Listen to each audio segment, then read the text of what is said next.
Isang magandang umaga po sa ating lahat, sa aking mga friends, subscribers, followers, fans, supporters.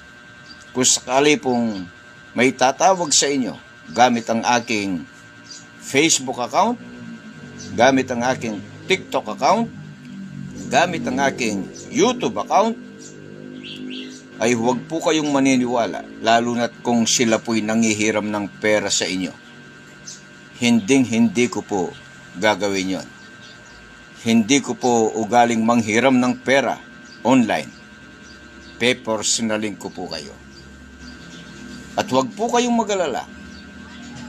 Kung kayo naman ang tatawag sa akin, gamit nila ang account ninyo sa Facebook, sa YouTube o sa TikTok, o maging ang mga cellphone number ninyo, ay hindi po nila ako may scam sapagkat wala naman akong pera. Kaya ulitin ko po, kung may tatawag sa inyo gamit ang aking mga numero sa aking cellphone, gamit ang aking social media platforms, huwag po kayong maniniwala. Scam po yun. Maraming salamat po at manatili po tayong mag-ingat.